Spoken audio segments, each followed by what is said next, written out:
farm, I knew I was learning valuable skills that would put me a step ahead of everyone else in life. Throughout elementary school, I really never knew the significance of these facts other than I got to ride a horse all the time. Throughout middle school and high school, I learned that I was at a maturity level above many of my fellow peers. I was at this maturity level because living on a farm taught me valuable skills that I could only learn in a farming home and community. Living on a farm taught me responsibility, learning on a farm taught me protectionism, and learning on a farm taught me to care for my community. Living on a farm taught me responsibility. Living on a farm, many city kids would never have this experience. I don't know how many of you have this experience when you go home, but getting up to feed cattle and 40 head of horses when it's 40 degrees below zero in the winter is not a fun activity. This is something that you can only learn by living on a farm. Also, by living on a farm, you learn a responsibility you cannot learn in the urban areas of South Dakota. In the urban areas, the parents go to work, the kids are expected to go to school and compete in activities in their high school.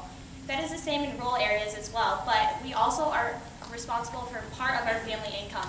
If you do not perform the duties you're expected to do on your farm, your family does not succeed and you do not get that Xbox that you want or a new horse that you want because your family did not get the income that year. Secondly, living on a farm teaches you protectionism. This is a concept of helping those who have helped you. Protectionism, according to Wendell Berry, a farmer and economic critic himself, says that protectionism is the best assurance that people can have that they will do well on their family farms because not only are they helping themselves, but they're helping the other farmers who may use the land that they use in the future. Personally, I've learned the concept of protectionism from an accident that occurred on my family farm in 2009.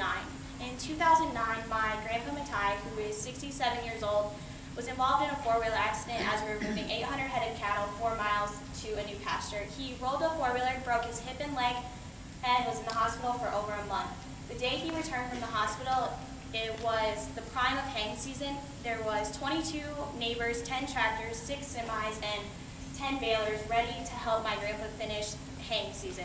This is a concept that you can only learn by living on a farm because in cities you're able to help those who have helped you, but farmers help each other in ways that we had all of our farmers who were fellow neighbors come help us wean 800 head of cattle. They help in haying bees and they help when it's time to get crops out and there's not enough time to get that done.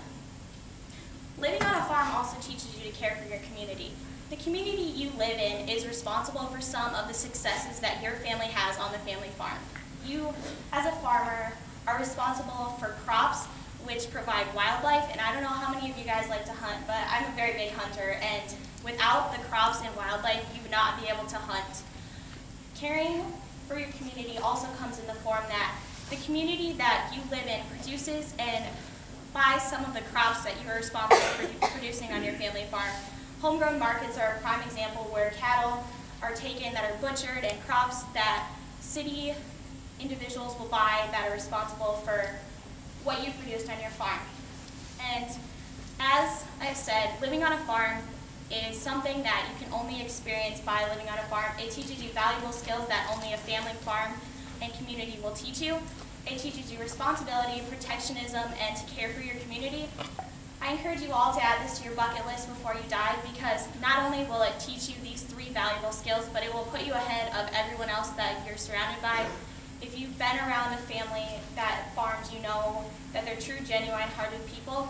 So I encourage you all to add this to your bucket list because you'll learn protectionism, responsibility, and to care for your community. And as the old saying goes in my family, you can take the girl from the farm, but you can't take the farm from the girl.